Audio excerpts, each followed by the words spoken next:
The topic that we are going to discuss today, it's a very interesting one. It refers to war and disinformation and the struggle for truth after a year of war.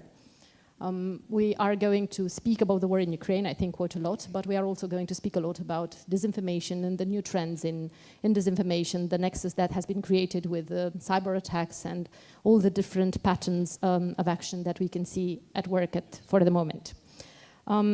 Without further ado, I think I will start with the introduction of the first speaker, because we don't have much time and I would really like the speakers to have as much time as possible.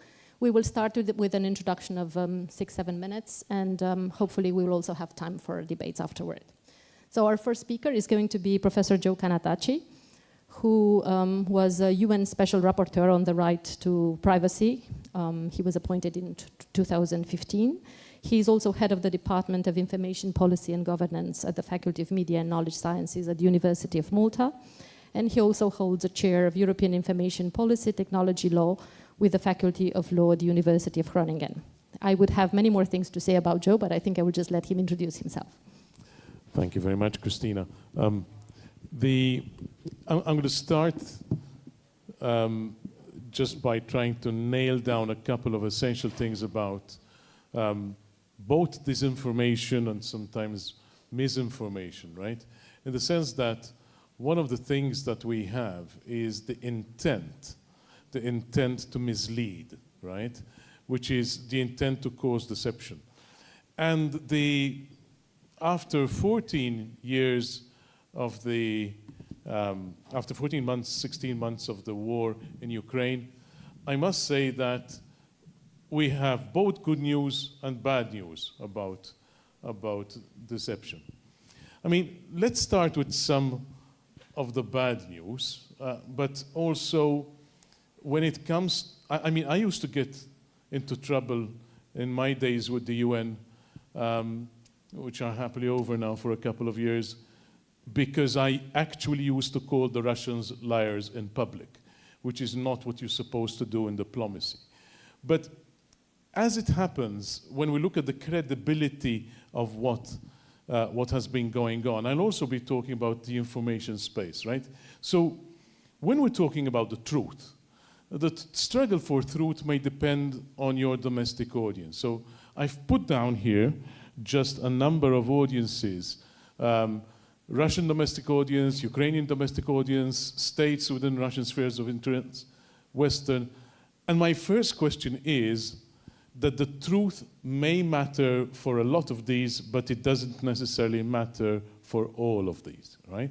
So while to some of us the truth may be a holy grail, it's not necessarily what may drive up the stakes in some other areas. So it won't surprise many that the Russians have zero credibility with many non-Russian audiences, right?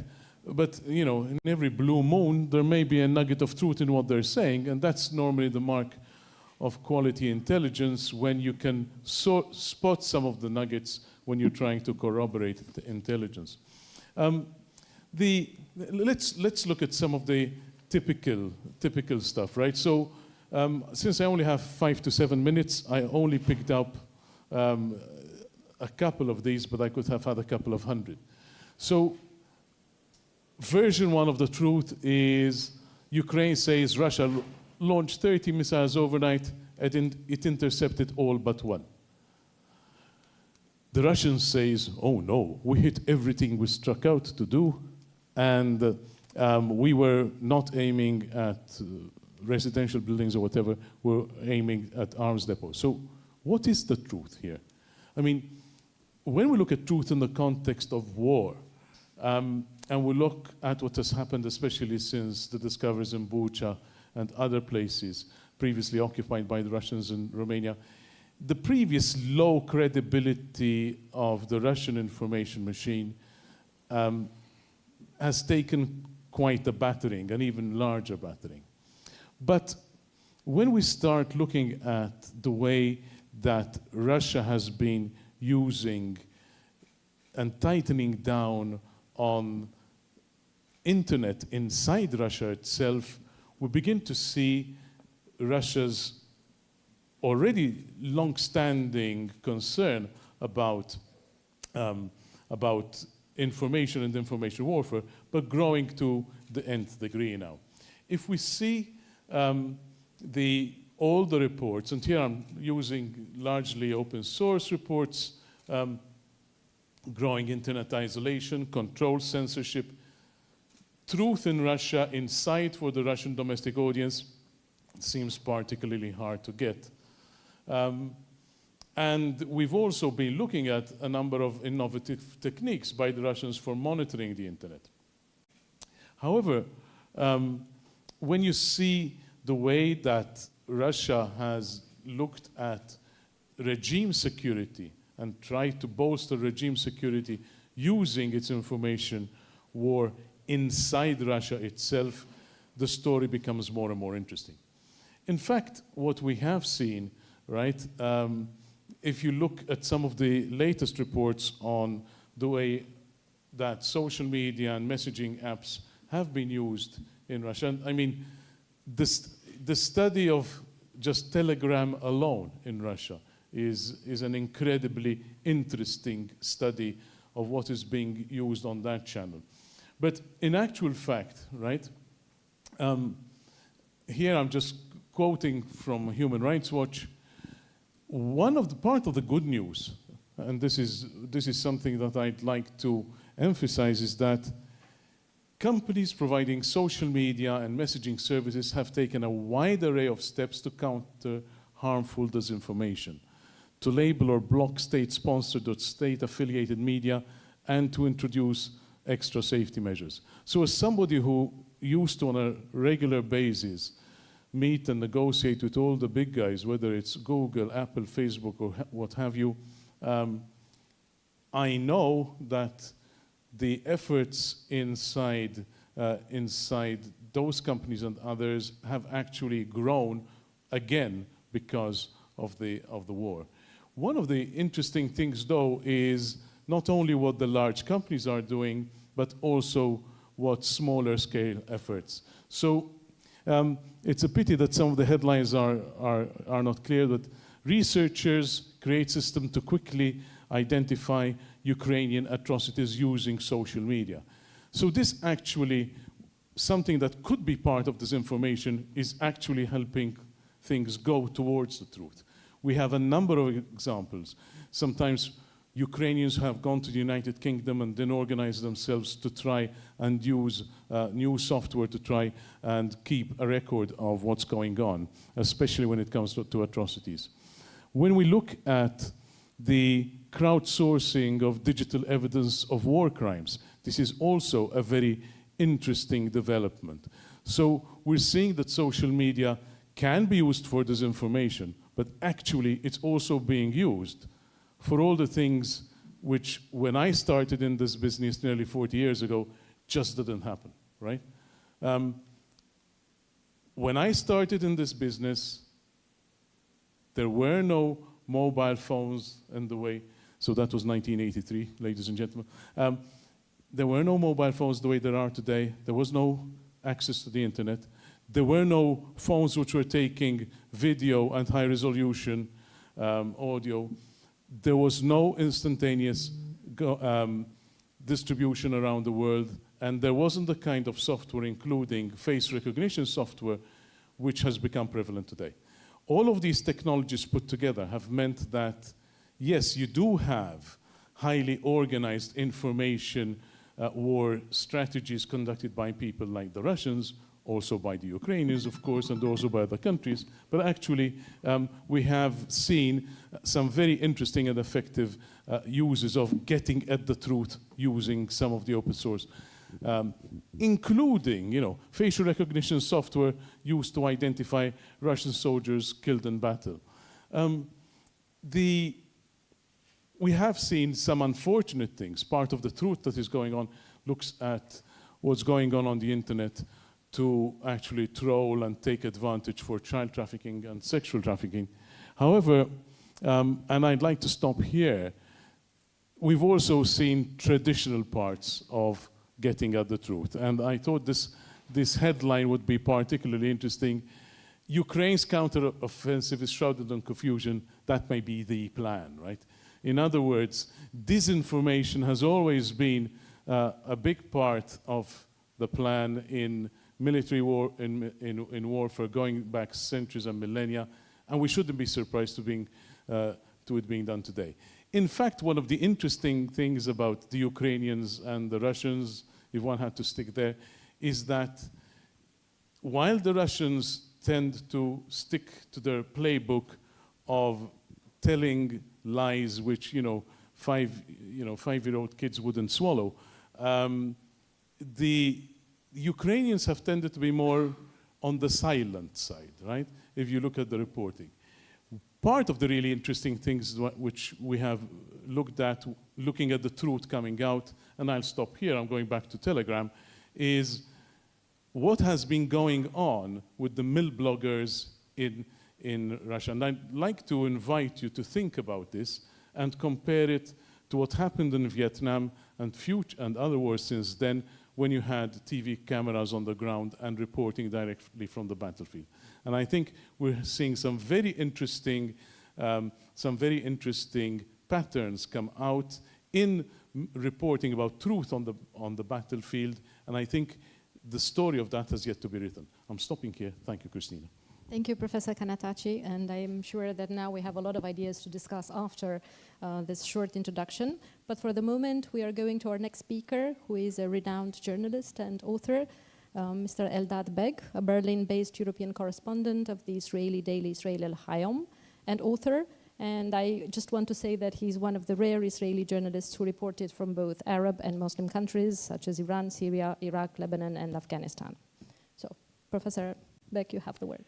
Thank you very much for inviting me to this conference and to speak on this topic. I find myself in a very peculiar situation because talking about war, truth, and disinformation, this is a subject that we Israelis have been living with for the last 75 years. We live a situation of war for 75 years. And by the way, I don't like that much the word truth, because truth is extremely problematic, especially when you think about the Pravda. I'd rather speak about facts, war, facts, and disinformation. The IDF has been excelling itself in the last 20, 30 years in bringing facts into the knowledge of the large public. However, every time we come up with facts, we are being accused of spreading disinformation, while as the side which is spreading disinformation is believed to say the truth. And what I find extremely interesting is that those who immediately jump to believe the disinformation that is coming from the Palestinian side are now mainly accusing only the Russians of spreading disinformation.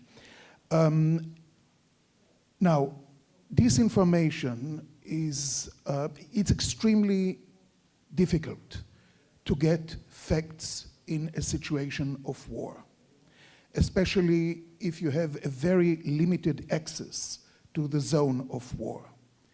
And by the way, also the West has excelled in limiting the access to zones of wars. I remind you the embedded journalists that followed the coalition forces in the different Iraq campaigns. So it's not a unique Russian thing to limit access to the zone of war. You have to expose disinformation. You have to fight it, but at the end of the day, your capacity to eliminate it is extremely limited. From our own experience, I believe I can say that if you give too much weight to the issue of disinformation, you signal in a certain way an uncertainty about your own position, a certain weakness, because if this becomes the main issue of your fight, you have a problem.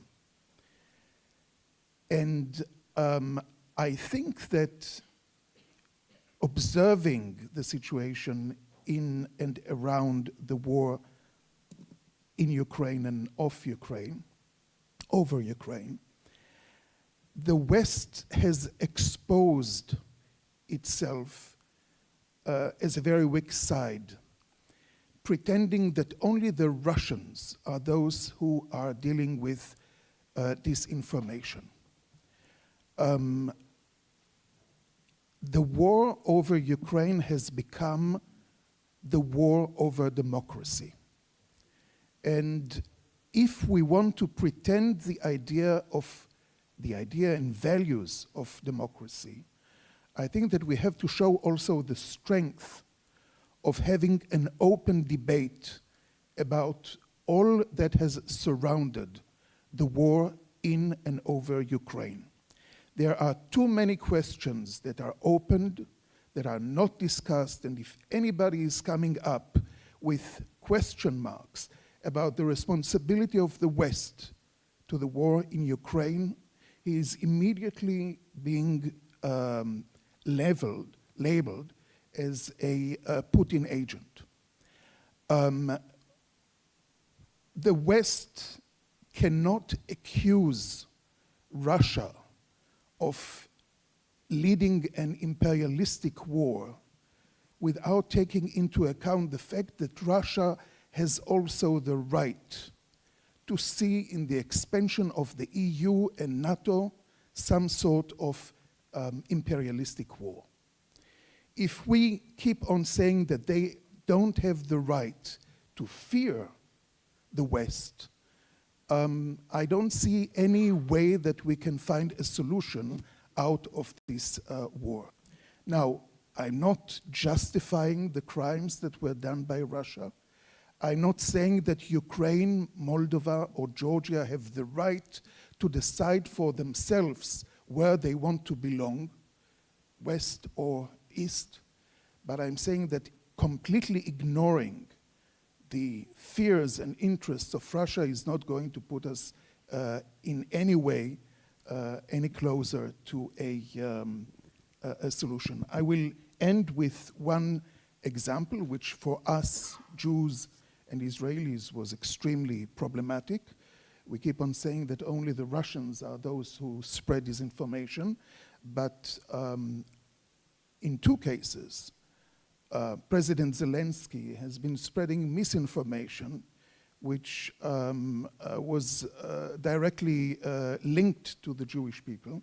The first time when he pretended that the Russians deliberately bombarded the memorial site of Babi Yar, where the Nazis killed tens of thousands of Jews in 1941, which was absolutely not the case. I mean, everybody could have checked it.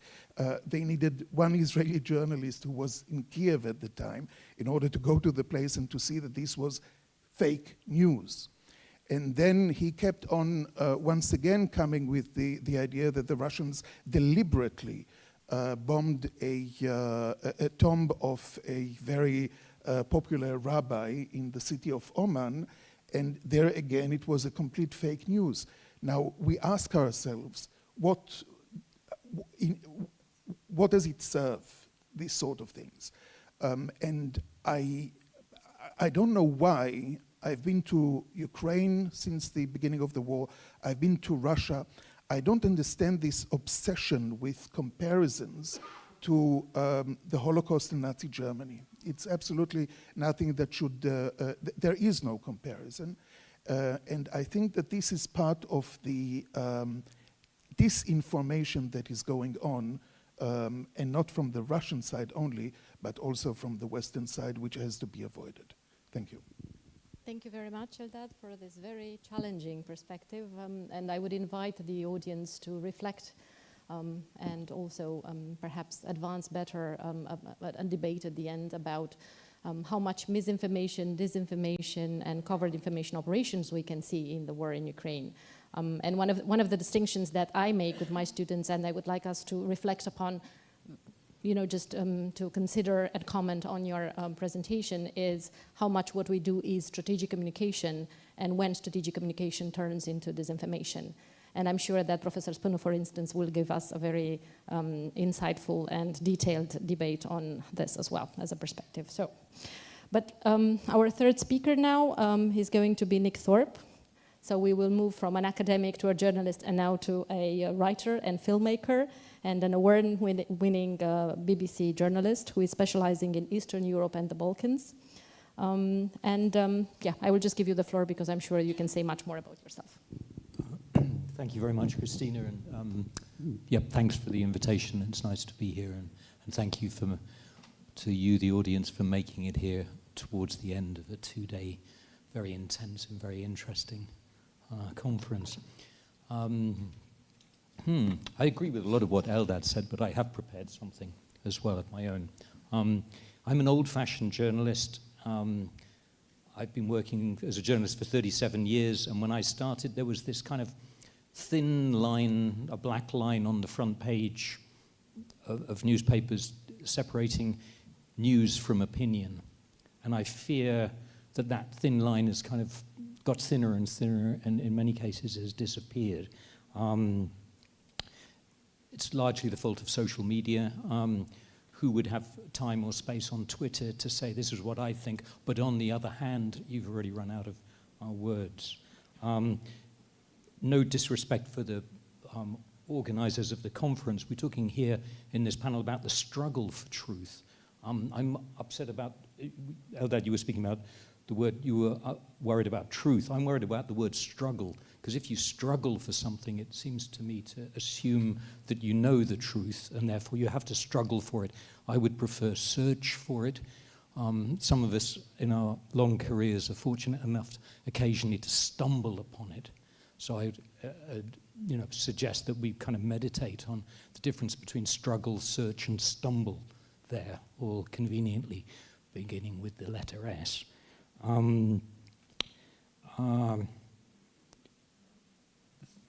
There's a lot of impatience, and I can understand the impatience in the world. There was the case coming onto the war in Ukraine, which is what we're meant to be talking about, the Leopard tanks, right? There was I noticed among my colleagues in the Western media a kind of impatience with Olaf Scholz. When is that man going to stop dithering, get those leopards, free the leopards, and so on? I can understand that on a human level. If I was Ukrainian, that's exactly what I'd be thinking. But as a journalist, it's not for the BBC or the New York Times or Der Spiegel or whoever to be impatient with Olaf Scholz. It's up to us to explain his reasons for delaying the delivery. Other people's, if General Breedlove urges the delivery like yesterday, we put him on air, but we should also give equal space to those who urge caution. Again, adjectives. We're getting used to putting adjectives. Russia's aggressive war in Ukraine. I think we should leave it to the audience, to our readers and viewers and listeners to decide whether it's an aggressive war or not. I personally think it is, but we're not, by lecturing people, by putting every time the word aggressive there, I think we're trying to kind of say that we've got an axe to grind. We're trying to convince people that we know what's going on. I think people are intelligent. We mustn't underestimate their intelligence. I'm worried too that sometimes it's very good to ask questions. As a journalist, I love asking questions, but I worry sometimes, are we asking the wrong questions? There was a previous panel on disinformation yesterday, and one of the questions was this kind of opinion poll. I can't remember who organized it around Europe. Do the people of Romania, do the people of Spain, do the people of Finland think that Ukraine should give up land for peace?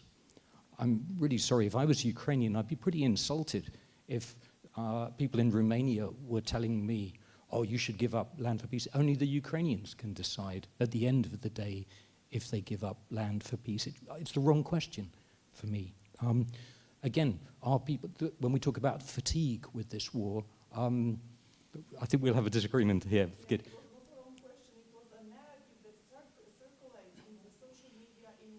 Sure. Okay. Well, sure. Sure.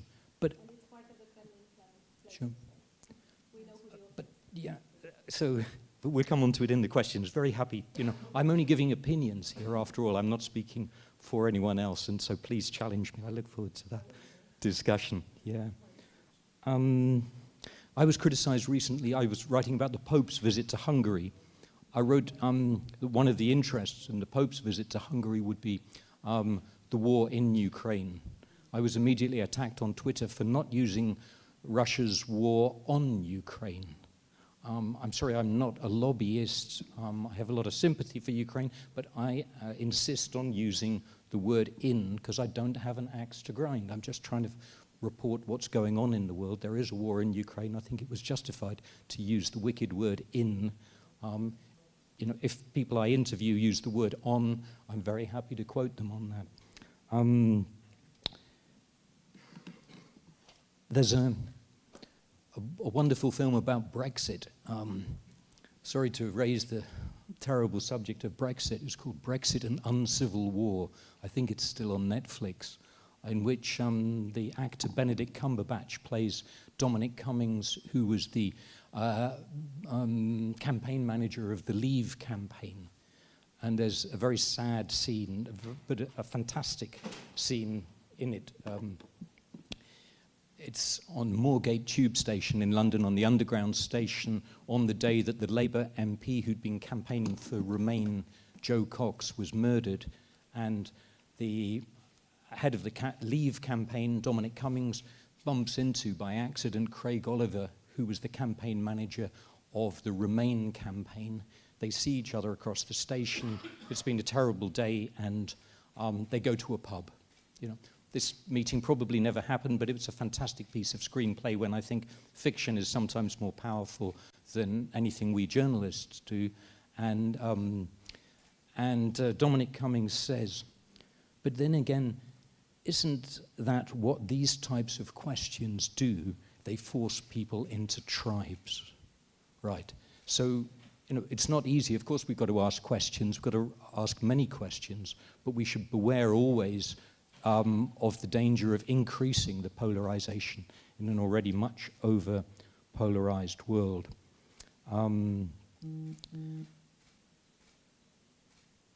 Yeah.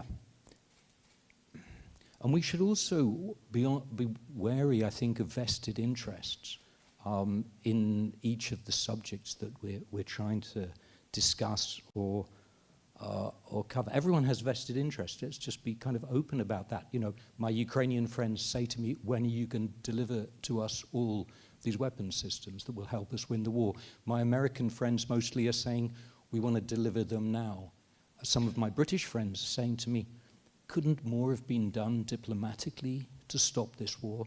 My anti-globalist friends are saying, what are the vested interests? What are the Western arms companies, many of them represented here, possibly some here, who are making a lot of money out of this war? What of the $200 billion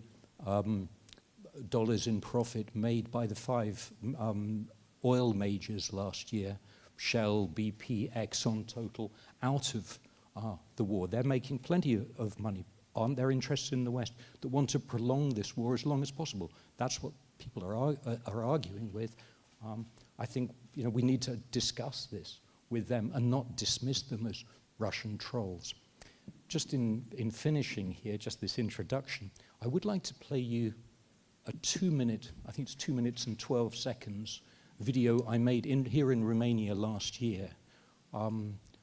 It's an interview with one particular refugee, and it's sort of, and I'd show this to you as a way of that we as reporters, I think, can put the people on camera who are most affected.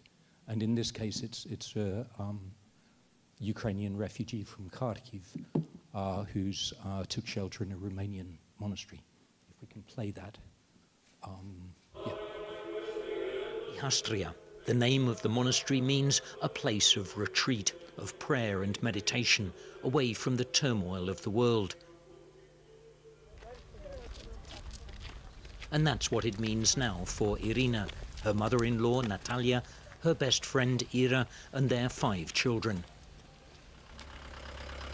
Irina drove them all here in her old Ford Transit from Kharkiv in eastern Ukraine. My lovely car, my lovely van. I'm so glad that here I have a part of home, a part of my husband. Sometimes I want to sit there just to smell my husband, just to smell my house.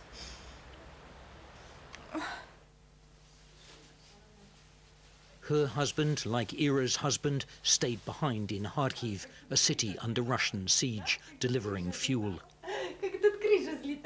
Here at the monastery, the families have been given a house and told they can stay as long as they wish. Last Sunday, when I was praying at the church, I even prayed for Putin. I wished him to become wiser. I wished him stop killing our children in Ukraine. Only here at the monastery, I began to feel some sympathy to Russian troops. And I stopped hating them. Only yesterday I saw some flowers in the yard. And I was so surprised because I didn't see them before. It's impossible even to breathe this beautiful mountain air. When they fled Ukraine, they thought they might be home for Easter. Now their best hope is by summer. Nick Thorpe, BBC News, Sihastria Monastery, Romania.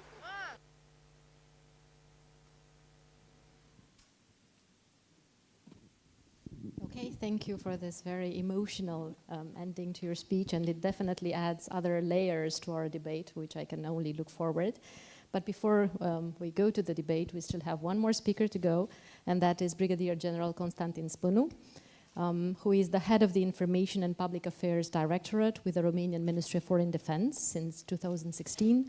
And prior to that, he was also the spokesperson of the Ministry of Foreign Defense. So, there you go. Well, thank you. First of all, thank you, sir, for this this touching video. It raised my memories. I personally helped a similar family, 3 women, 1 children, and I saw the same look, the same hope, and the same despair in their eyes. It brought back precious memories. Thank you. As Professor CANNATACI said, there is no room for optimism when we talk about disinformation. It is a long and enduring disease of communication. It has been with us since the beginning, since we have discovered that we are social beings and we can communicate with each other. We have tried also to trick us into different things. And it will always be with us, even after the guns in Ukraine will be silenced. I'm coming from the practical side, so we have an academical view. I'm coming with a practical view, so we can say this debate is pre-academical, right? I'm here today to try to touch in these 6-7 minutes that I have been given what is to be done. Of course, yes, we are pessimistic, but there's also room for hope. What can be done at a societal level, at an institutional level? I'm representing the Ministry of National Defense of Romania. I'm running the public affairs, the communication department. What can we do in terms of countering disinformation? First of all, why it is so difficult, not only for Romanian military, for any military in the world, and actually for any institution, government in the world. Why is that difficult to counter disinformation? First of all, it is very difficult, and I will have to ask you to believe me, it's very difficult to detect. on time, as early as possible? How do you detect disinformation? How you establish that this is disinformation? We talk about truth. We have been challenged to think about what is truth and what is fact. So how do you have the early warning capabilities you need in terms of technology, human expertise, and responsibilities? Who's deciding what it is to be countered and what it is to be ignored? Second, how to develop the best fitted capabilities within an organization, how to train them, how to harvest those energies, how to train them to be best fitted to be able to stand between this intention of this information and your reaction as an institution. How do you define the procedures within? I'm working for a strictly hierarchical organization. We have to report to our chain of command and then to come up with a decision. How do you do that in due time? Because you need to have as fast as possible reaction to this information, especially in this area of online disinformation, and to be aware all the time that your reaction would be considered an official reaction of your institution. How do you do that in such a short time, a short window of opportunity? Which channels are you going to use? How do you mix them? What's the recipe for that? So this is for why it's difficult. How to detect, how to decide and how to react. Then you have to think about what is important for you as an organization when you decide to counter disinformation. What is the most important values you have to defend? First of all is the principles. We have to be consistent with our narrative, with our policy and our strategy, if we have one. Then we have to defend our credibility. If we say something and we are proven wrong the next minute, then we have failed. So every time we have to be very consistent with what we do, having in mind that our credibility is our most important asset. How do we align words and facts? We have to do that, because if we say something and we do something else, the people will understand. Our speaker here from the BBC said it right. People are intelligent. We should not underestimate their intelligence. So they will read us instantly if we say something and we do exactly the opposite. We have to think about that this strategic approach to communication is a collective effort. It's not a one-man show. I'm running a department, but I'm only a manager. I'm representing a team, and it's not only about this team. I mean, it's all the people in the institution that are doing things and are communicating things.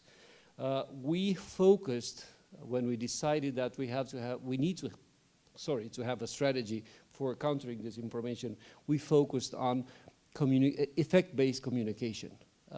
We don't find ourselves into this business only to communicate. We need to have a clear plan. What is the effect that we want to achieve by communicating? We have to be able to measure that effect and to change if it's not working.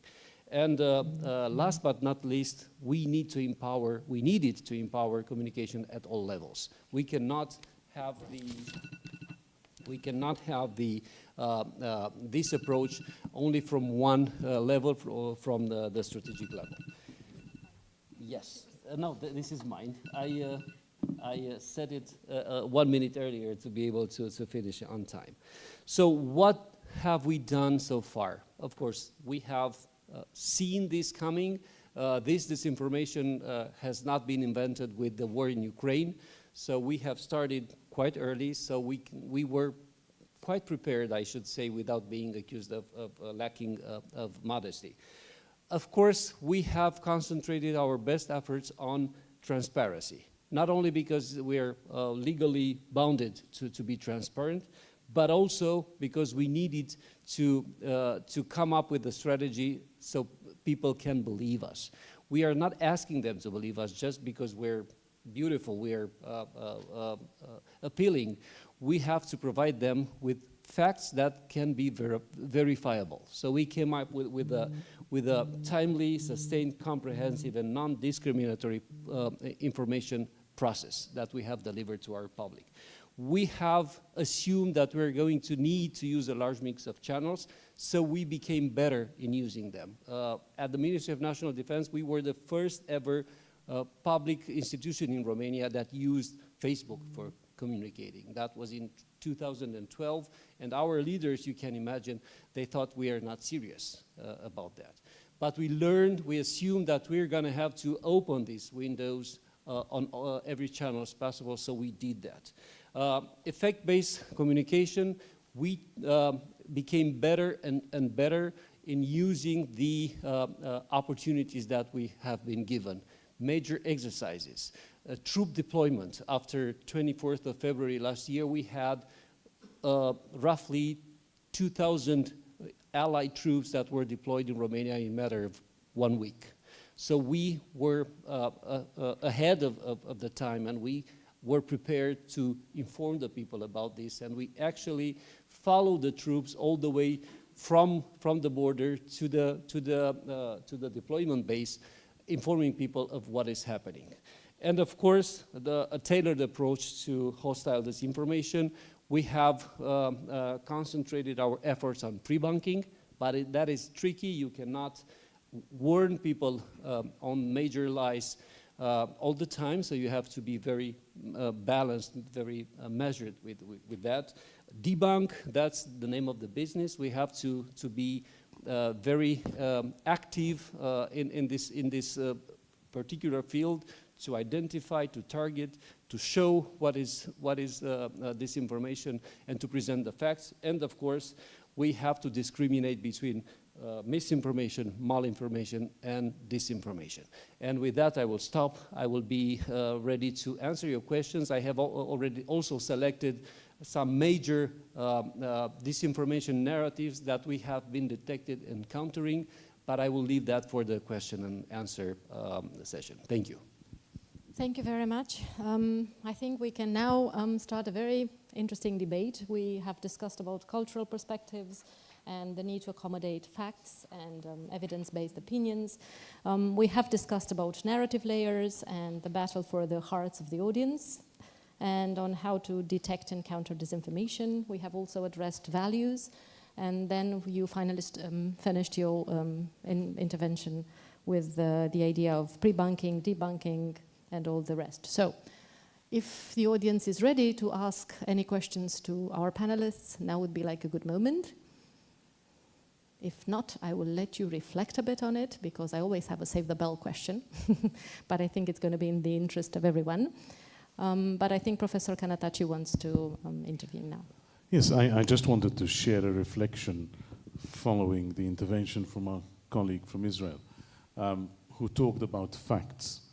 And to a certain extent, this takes us back to, the normal oath in justice, the truth, the whole truth, and nothing but the truth.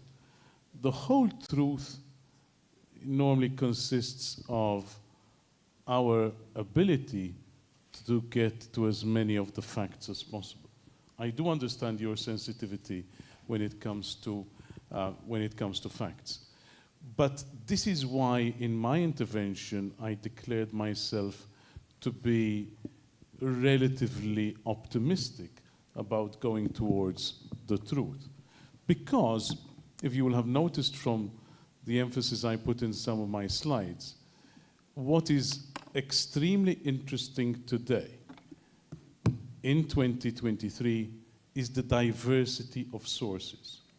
In other words, as Nick said, thanks to social media has enabled the number of sources to explode. Now, that isn't always a good thing, we know. Being somebody who has, negotiated with the UK Association of Journalists on training of journalists, etc., we know the problem when you don't have people who are trained as journalists. But that being said, one of the interesting things about this war is that we've had many more facts and opinions, both, being launched in a torrent at the audiences. And those audiences are having to make up their own minds, but they are no longer faced with war correspondents who are very closely controlled by the military whom they are embedded in. And I think that's very important and interesting. Secondly, the fact that you have developments like we've seen, that you have one or other of the warring countries say something and then get caught out in a lie. So what happened when the Moskva was hit? What happened when Bush was? What happened? And when the social media, together with other sources of information, manage to convince, or have they don't necessarily try to, but the result is that you have a vast majority of the public out there which is convinced that somebody is lying, that there is this information, that is also a new development. Having said that, have I been driven around by pro-Russian drivers who will, accept anything that comes out of the Russian propaganda machine? Yes, but that is a matter of also willingness to accept certain narratives and the inability to use the information sources one has to challenge other narratives. And I thought this issue of control is something that we should be looking at when we look at the issue of truth or not truth. Thank you. So you would like to react? I really would like to emphasize the fact that by insisting on the Russians being the only liars, we will not advance. I can give you a list of lies that were given by the West in regards to the situation in Ukraine. I mean, there are many people that are questioning the personal interests of the Biden family in the whole Ukraine affair and war. And I really believe that if the West wants to advance on, first of all, finding a solution to this terrible war in Ukraine, and we should not forget that those who are paying the price for it are the Ukrainians themselves and not we. And secondly, if we want to bring Russia back to the community of nations and not put it in a situation where it will become more and more radicalized, we really have to start an open debate about the part of responsibility of the West in everything that led to the war in Ukraine. Okay, now I see that we have two questions. First, I think Professor Rotaru from the University of Timișoara, and then the gentleman at the back, please. Thank you very much. It was very, very interesting, your position, especially as journalist. And I will try to make some questions regarding your personal opinions towards the issue of this panel. So I will address at least one question for Mr. BECK and Mr. Thorpe. Is there any ethics during wartime? And do you need or don't we need to look exactly on the which part is right or wrong? Because if we are thinking, and we are going back to the history of communication, for example, and it's very interesting that the journalists who were during the World War, during Afghanistan, during Vietnam, during Gulf War, yes, the first and the second Gulf War, it's very, in my opinion, it's an issue about ethics of the journalists positioning on the right, or I don't like to say wrong side, because it's about critical thinking and objectiveness. But it's one of the main principles of informing the audiences, showing or trying to interpret and analyze the facts in war times. And the second thing is the war in Ukraine and the war on Ukraine is affecting us all. And if you were yesterday in the panel that we have presented you the public opinion trends in Romania, in Norwegia, and in other parts of the Europe, you have probably observed. Otherwise, the study is outside the organizers. Is very interesting because all those narratives actually are affecting the public opinion. And the public opinion actually is the one that is driving and pushing the political agenda and how the states and the political actors actually will act and will have the behavior. And don't forget that in Europe, next year, there are lots of countries, even in Romania, that there will be elections, political elections. So the frame is very complicated in this particular situation due to proximity and other economical, social, and disinformation effects. And now I will I will finish my position. I want to congratulate actually the position of the Ministry of Defense in acting towards the community, because they did a great job since the beginning of the war, and not only the beginning of the war, but I was analyzing their activities.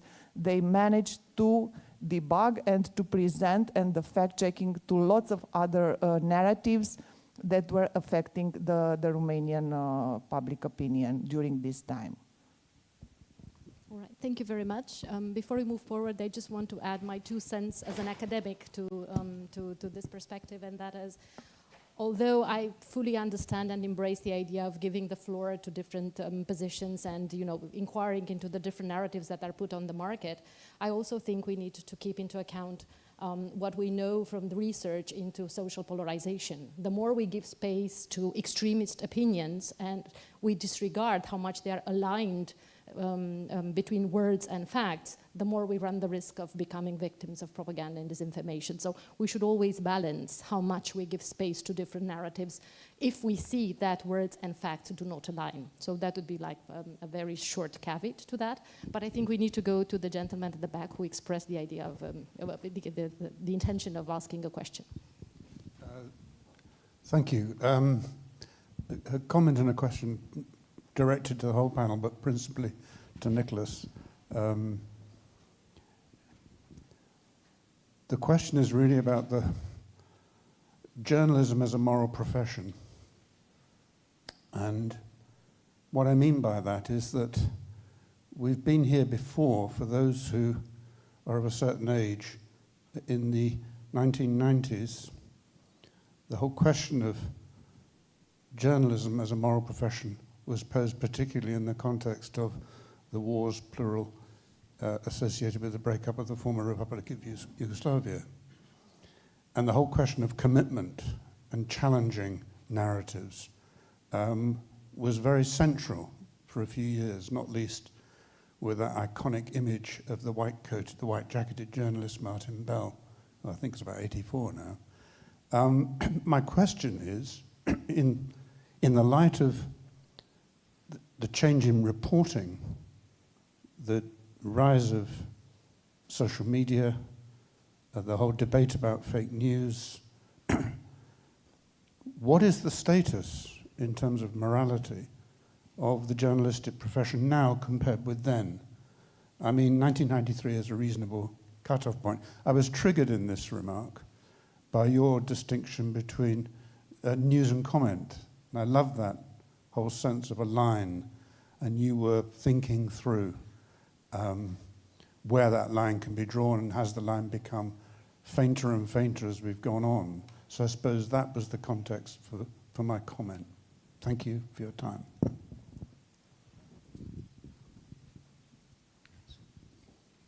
Shall I go first? Yeah. Good.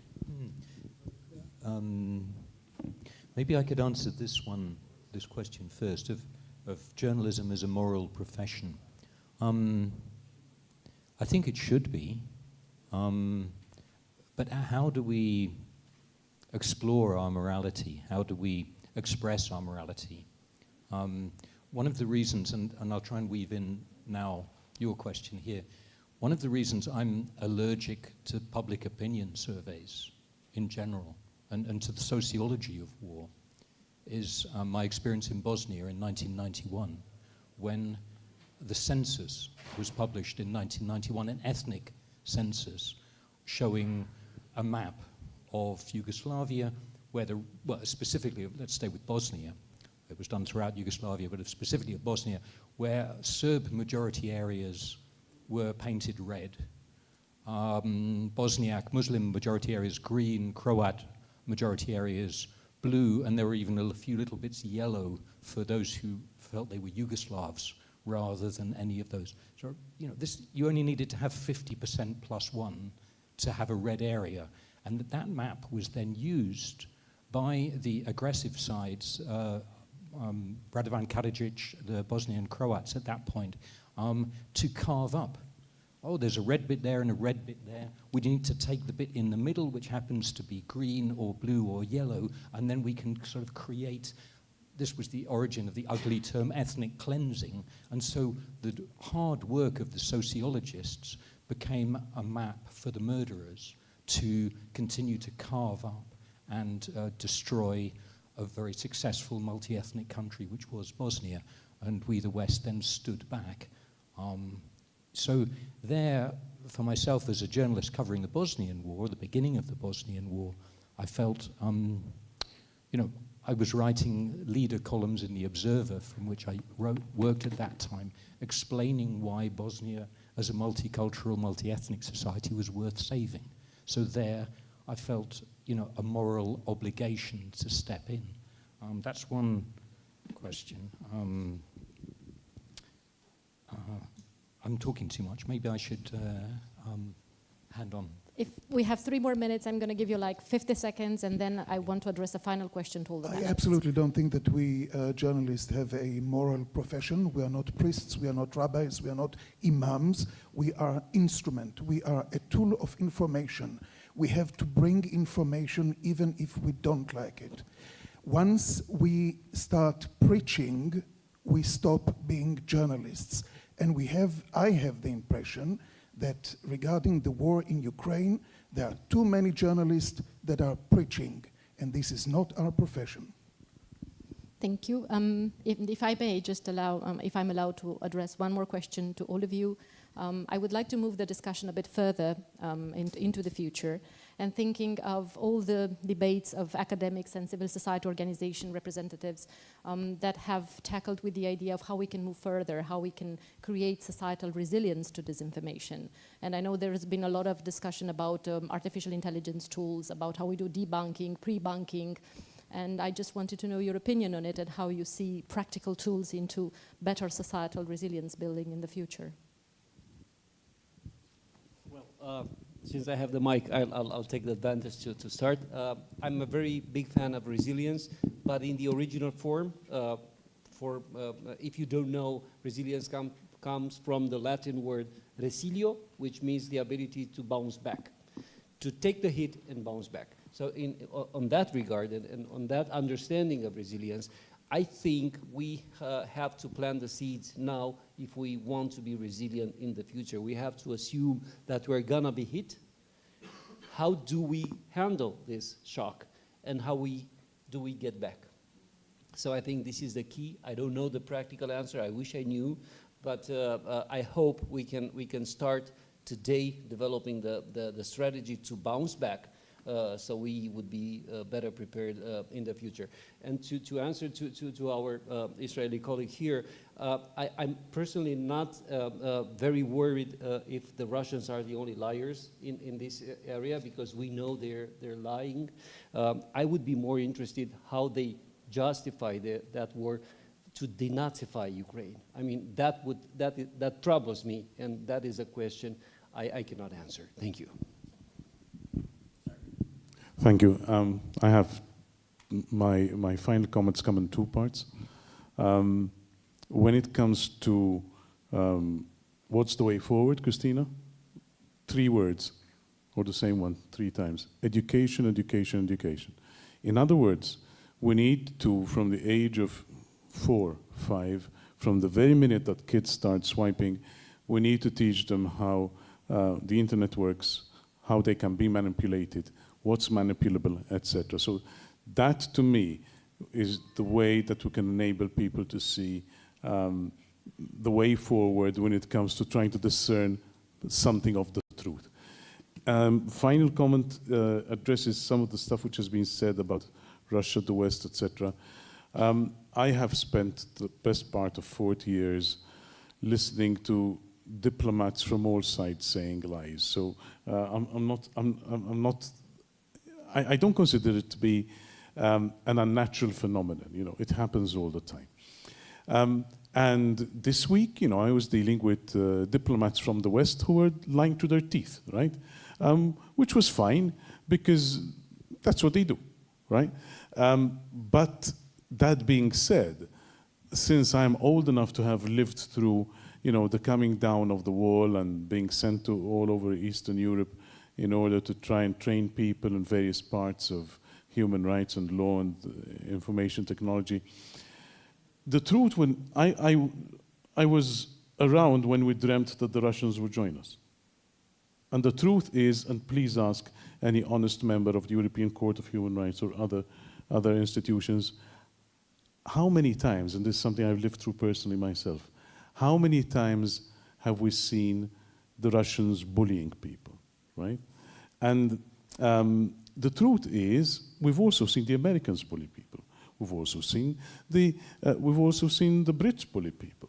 We've seen a lot of bullying going around. But the fact that other people do it doesn't mean that the Russians may not be doing it at this moment in time. So I was concerned in this debate we're having about what's been happening over the past 14 months, revealing more about the facts and the truth.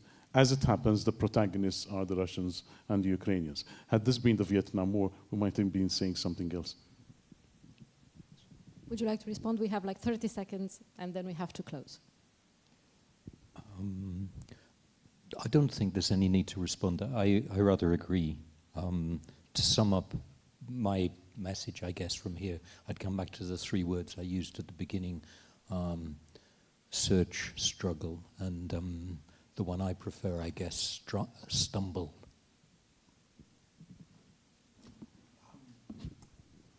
I'm just listening to what is being said now. I'm thinking about what happened this week in the United States regarding the FBI in Russia, and I say we really should be a little bit modest about coming and accusing only one side in lying. Okay. And the most important thing, in what I have said during this panel, there is no justification of the barbaric crimes which are being committed in Ukraine, and my full sympathy goes to the people of Ukraine, who is right now, the only victim of this horrible tragedy. Okay, with this important caveat in mind, I think we can leave the debate for the moment. Thank you very much for being here with us, and I do hope that for the next 2 hours we're also going to attend some very interesting debates. Thank you very much.